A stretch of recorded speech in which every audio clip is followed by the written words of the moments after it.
Nagaraj Cholan YouTube நேயர்களுக்கு வணக்கம்.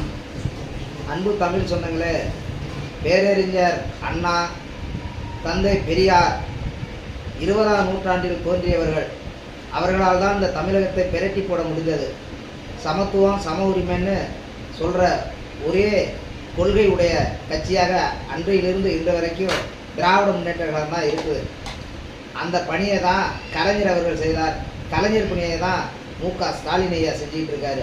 அந்த பணியை அப்படியே அந்த பணியை தொடர்ந்து செஞ்சுக்கிட்டு இருக்கிறதுனால அரசியல் வாரிசுன்னு சொல்கிறாங்க. அது அரசியல் வாரிசு இல்லைங்க, கொள்கையை கடைபிடிச்சிட்டு வராங்க. அதனால் நீங்கள் அரசியல் வாரிசுன்னு சொல்கிறது தவறு.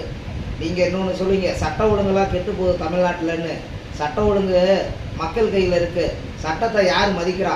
கொசு தொல்லை அதிகமாக இருக்குது, வீட்டை சுத்தமாக வச்சிங்க, பக்கத்தில் தண்ணி இல்லாமல் வச்சுருக்கீங்க, தண்ணி இல்லாமல் இருங்க, சுத்தமாக வச்சிங்கன்னு சொல்ல யார் கேட்குறீங்க?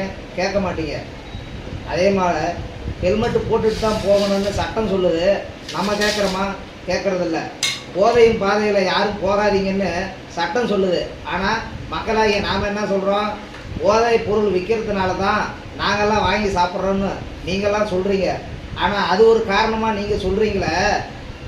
ஆண்களுக்கு எய்ட்ஸ் நோய் பாதிப்பால் நிறையா பேர் பாதிக்கப்படுறாங்கன்னு சட்டம் சொல்லுது, அரசாங்கம் சொல்லுது. அதை கேட்குறோமா?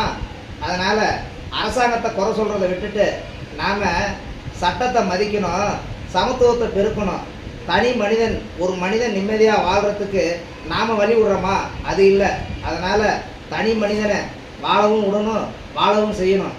அந்த மாதிரி வாழவும் செய்யணுங்கிற நோக்கத்தோடு தான் திராவிட முன்னேற்ற கழகம் இவ்வளோ ஆண்டு காலமாக போராடிக்கிட்டு இருக்கு.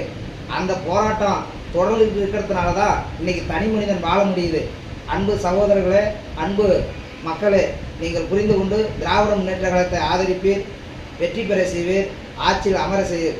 இனிமையான வாழ்க்கை பெற வேண்டும், இனிமையாக இன்புற்று வாழ வேண்டும் என்ற நோக்கத்தோடு பணியுடன் கேட்டுக்கொள்கிறேன். வணக்கம்.